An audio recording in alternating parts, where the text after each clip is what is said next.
So one of the most common questions that I get, either in my clinic and probably more commonly when I'm doing public speaking, is are whole grains good or bad for our health? Now, honestly, that depends on your individual health.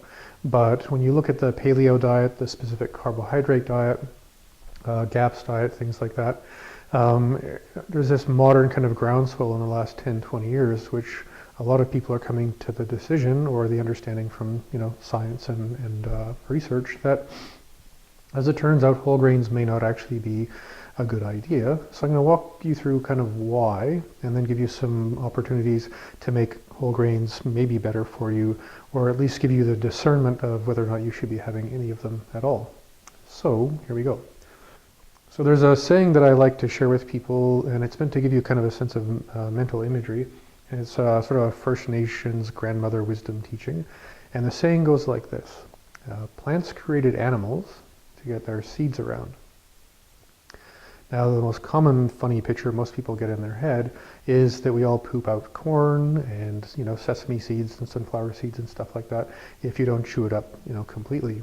And that image of undigested grains and nuts and seeds and things like that in our poo is to give you kind of the natural intuition to ask, how is it that that structure can get through your entire digestive tract and grow up in your poop from, in the sense of manure, whereas every other thing that you eat most of the time turns into your poo in the sense that it all looks the same. So again, the reason that saying exists is to kind of encourage people to just be aware that things like seeds, nuts, grains, and beans, they're all plant embryos, have the chemical ability to get through your entire GI tract intact if they can, because that's what they want to do. So here's some of the things that are going on chemically that actually can interfere with your digestive system, trigger your immune system, create the conditions for less optimal nutrition in the sense of what you're absorbing from your food. So there's a structure in grains especially called a prolimine. Now, the most commonly known prolimine is called gluten. And a prolimine is basically a little chemical structure that has two components stuck together. And the idea is that, say with wheat, if you heat it up with water and something that produces carbon dioxide, either say sourdough fermentation or using yeasts and stuff like that, the carbon dioxide is going to build up in the space of the prolimine, and the proteins are going to kind of stretch a little bit, and then you get those air bubbles. And in fact, gluten, meaning glue, is just the idea that it's sticky and stretchy. But when a prolimine digests down and actually breaks apart, it releases a fairly irritating compound.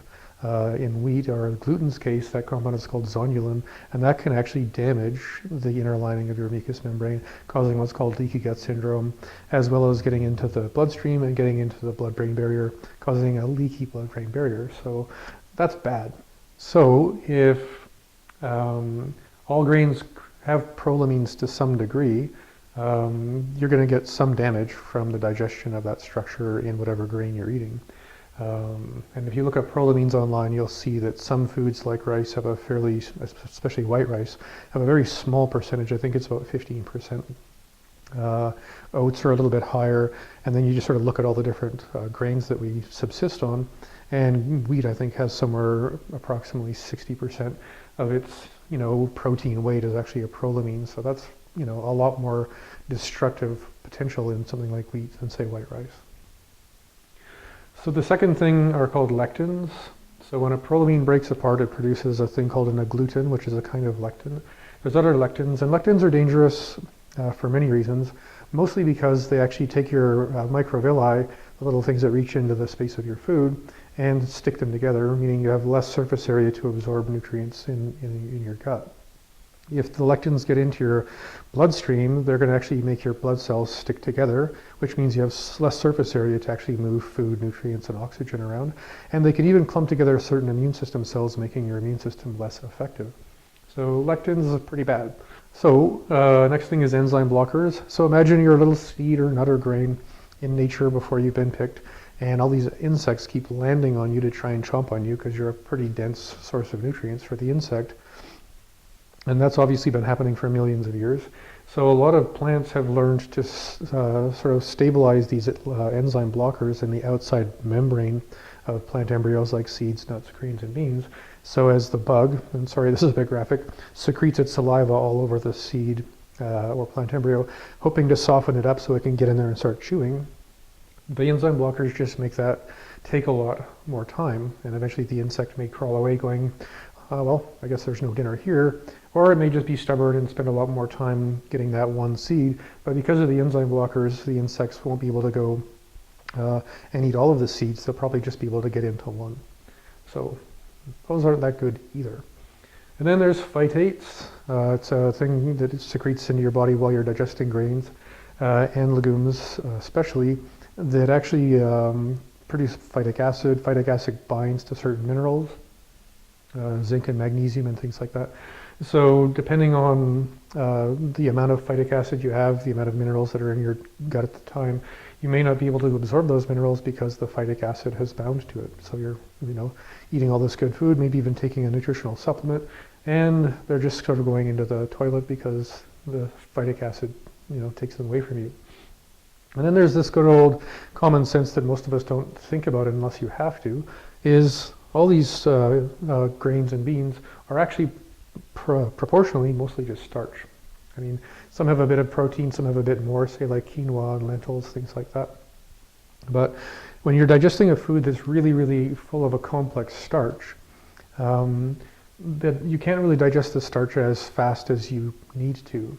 So if you just sat there and ate a bowl of quinoa or brown rice or something like that, your body's basically getting this massive amount of starch, and your body can only break down so much starch so fast. And there's this action in your gut called peristalsis, where it's squeezing and squeezing and squeezing to move the grains and the starches, down from your small intestine through your ileocecal valve, which is a little valve between your small intestine and large intestine. And then the starches actually get into your large intestine. And there's all these yeasts and bacteria and other things that live in your large intestine at a vastly higher population than your small intestine. And if they get their happy little hands on a bunch of starch, they'll breed really, really, really rapidly, because now you're fueling their metabolism with their favorite food. And then you end up with a secondary infection in your colon that may actually break out of your colon into your small intestine, causing a bacterial infection in your small intestine, which is complicated. If they keep getting lots of food because you keep feeding them, trying to live on corn chips may not be a good idea. They'll eventually end up right below your stomach, basically crawling up as close to your food as they can get, close to your mouth as they can get, to just get at the starch or sugar or other things as fast as possible.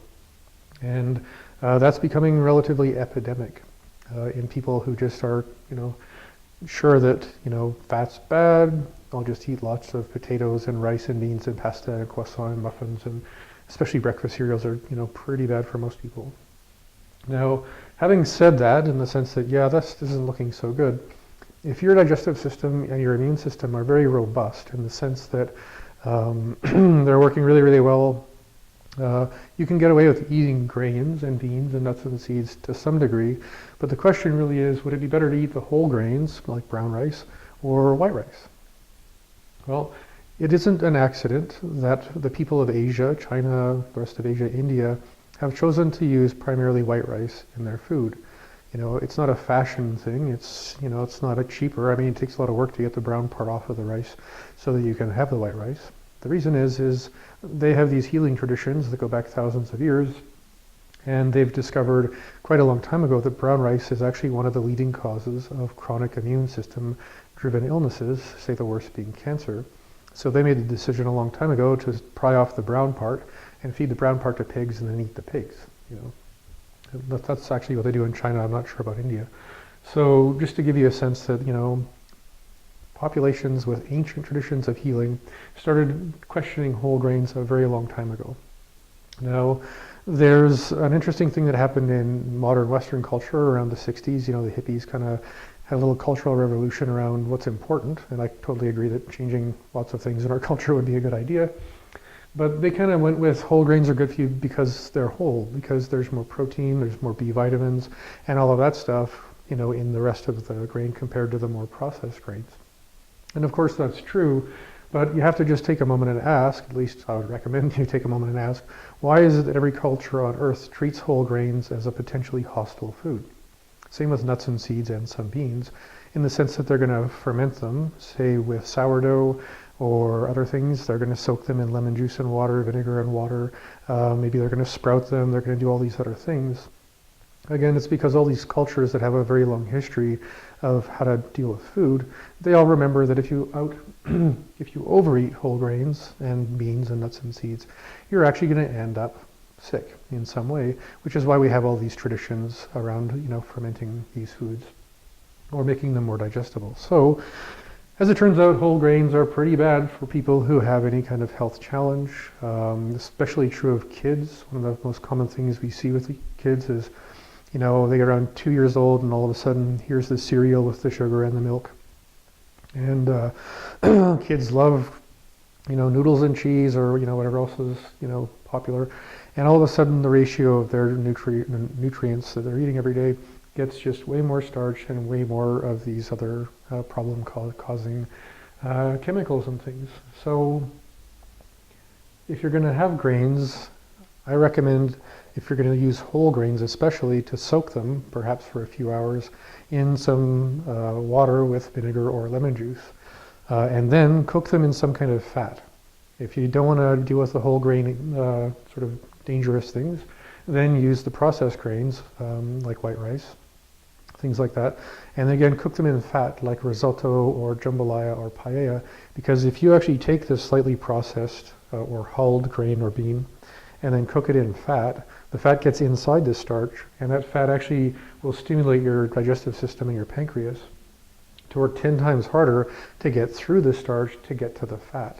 Right? So that's why there's all those traditional recipes out there like risotto, paella, and jambalaya, because cultures that are very old realize, well, the best way to eat these things is to actually cook them in fat.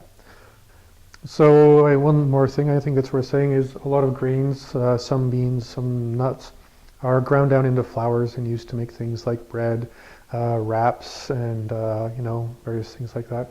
And that just sort of brings up another quick point about grains, especially when they're processed to become like a wrap or bread, is now they're used as a vehicle for food. Right? If you think about a slice of bread, the more you put on that bread, butter and cheese and whatever else you like, the more fat you eat with that bread, the better you're going to digest the bread, and the less that starch can cause you any kind of problem. And I would recommend gluten-free bread, of course.